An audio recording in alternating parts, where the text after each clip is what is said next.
Curahkan isi hatiku di hadapan Tuhan. Mari bersama-sama apa yang kau alami dalam perjalananmu, curahkan seluruh isi hatimu kepada Tuhan. Curahkan isi hatimu.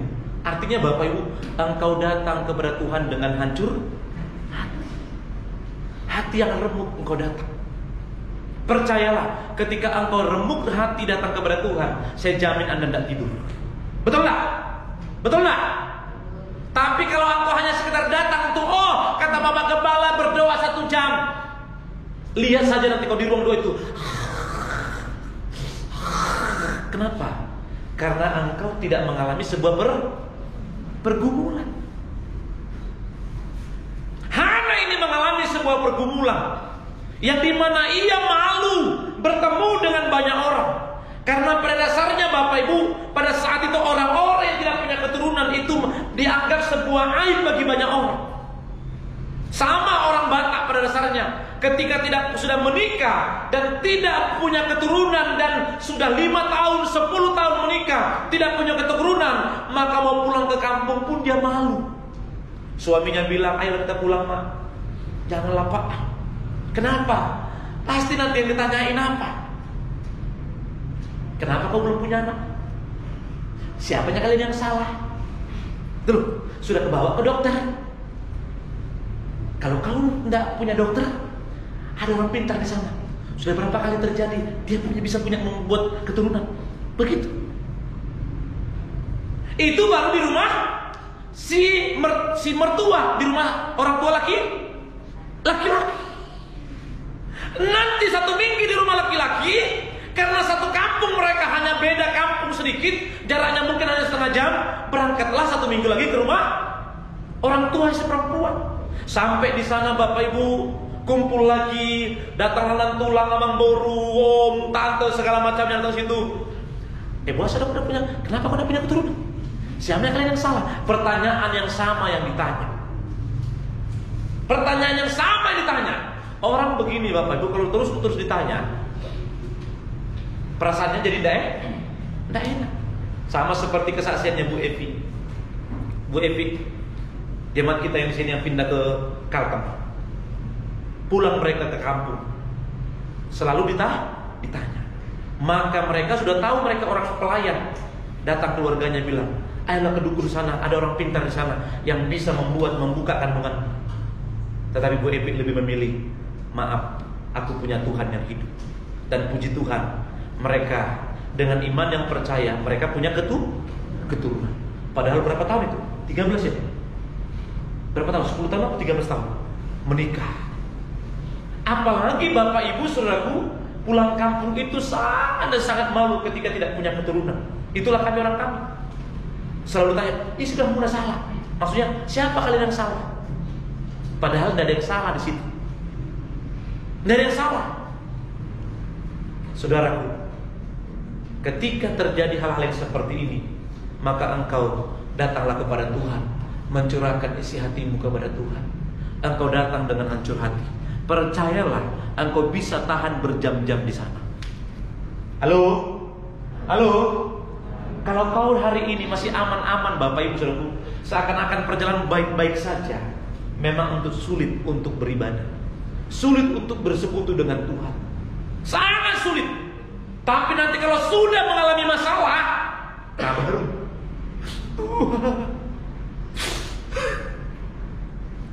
tolonglah saya Bapak, nggak kuat lagi aku Tuhan. Ayo. Sampai ngomong itu aja.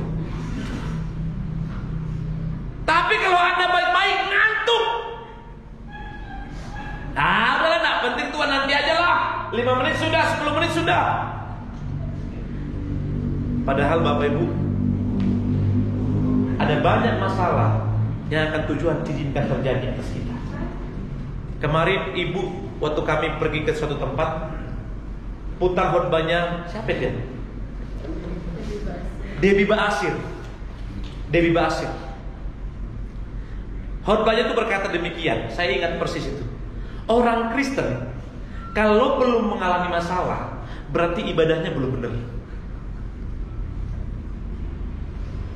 Orang Kristen ketika takut mengalami masalah, berarti Bapak Ibu ibadahnya juga belum benar. Dan orang Kristen datang kepada pendeta, "Pak Pendeta, aku punya masalah besar, masalah berat." Maka pendeta harus menjawab, katanya, "Puji Tuhan, bagus. Bagus itu, Bu. Kalau ibu punya masalah, itu bagus. Berarti Tuhan masih punya respect, punya apa? Punya kerinduan buat ibu untuk apa? Untuk mau dibawa ke tingkat yang lebih tinggi. Karena Tuhan mau mendewasakan kita dalam perjalanan kita. Jadi kalau Anda mundur dari masalah dan berkata Tuhan tidak adil, berarti ibadahmu masih ibadah yang kau datang itu Bapak Ibu Saudaraku, ya sesuka-sukamu. Tidak ada lagi persekutuan, tidak lagi doa. Tapi ketika orang Kristen dia katakan punya masalah, kau katakan puji Tuhan, terima kasih Tuhan untuk masalah ini. Makanya kalau Anda ingat khotbah saya sekitar 8 tahun yang lalu, judul khotbahnya apa? Selamat datang masalah. Itu kan sudah pernah saya khotbahkan. Selamat datang masalah. Mungkin orang berkata, sinting ini Pak Pendeta, kok masalah datang kita ucapkan selamat datang. Padahal ketika engkau mengalami masalah itu, engkau sedang disekolahkan oleh Tuhan. Anak sekolah, saudara, tanpa ada ujian, maka dia tidak akan pernah tahu tingkat dan kualitasnya seperti apa. Betul? Sama seperti siapa namanya nih? Kamu siapa namanya? Theo. Sampai ujian saja berangkat ke Balikpapan. Hanya untuk ujian, untuk melihat sampai di mana tingkat kemampuannya si Theo. Setelah dia dilihat berhasil dalam ujian itu, maka tidak mungkin si Theo sampai hanya terus kelas 6. Betul tak? Betul tak? Tapi gurunya melihat, oh ini layak dan pantas dinaikkan untuk naik kelas 1 SMP. Artinya yang lebih tinggi lagi, naik kelas 13.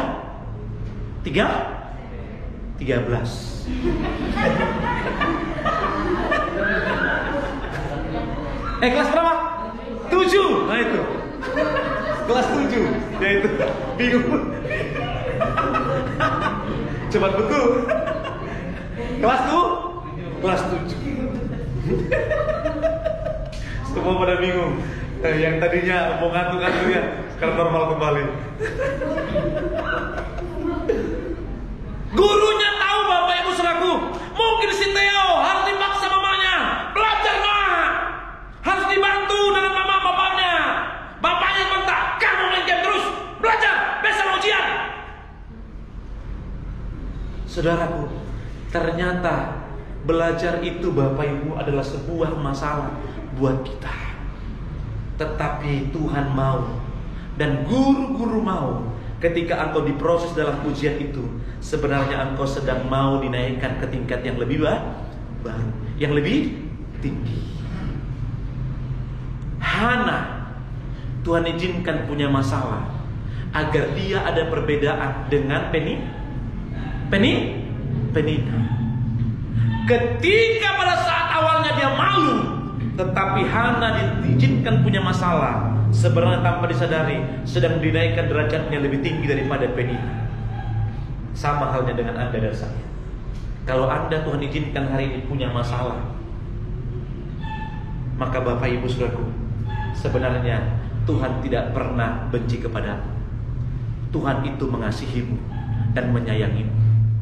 Dan Dia mau Anda jangan lagi menjadi seperti yang lama, tapi Anda menjadi seperti yang baru setiap hari. Amin. Karena Dia mau mengangkat engkau lebih tinggi lagi. Dari tangga 1 masuk ke tangga 2, dari tangga 2 masuk ke tangga 3, sampai terus menerus sampai kepada masuk kepada apa? Akhir hidupmu engkau ditemukan menjadi anak-anak biji mata kesayangannya. Jadi banyak orang Bapak Ibu Saudara takut menghadapi masalah. Ketika apapun masalahmu yang kau hadapi dan saya yang hadapi, masing-masing kita ada yang sama, mungkin ada yang berbeda. Tapi dengarkan baik-baik. Hana punya masalah berat, Hana punya masalah besar. dan itu aib buat dia. Tetapi dua hal yang dia lakukan, ia terus-menerus datang kepada Tuhan.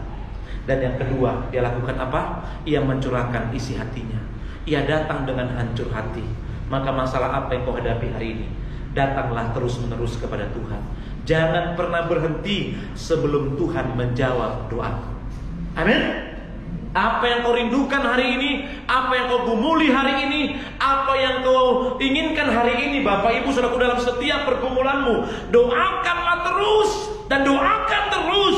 Seperti Hana terus-menerus datang kepada Tuhan, bersekutu dengan Tuhan, berdoa kepada Tuhan. Dan tidak cukup hanya datang kepada Tuhan terus-menerus, tetapi Hana mendatang dengan apa? Dengan mencurahkan isi hatinya. Mungkin kalau saya bisa buat dramanya Bapak Ibu begini kira-kira. Tuhan, maaf biku dong. Ini orang Sulawesi yang ngomong. Malu biku dong, aku kumpul sama suamiku. Ditertawai saya oleh itu penina Tuhan. Sering mikir mengolok aku. Kira-kira begitulah itu. Hancur remuk hatinya. Apa yang kau gumuli hari ini? Aduh, kau tidak bisa baru kuliah. Apa yang kau gumuli hari ini? Sakit penyakit yang kau alami atau orang tuamu alami? Apa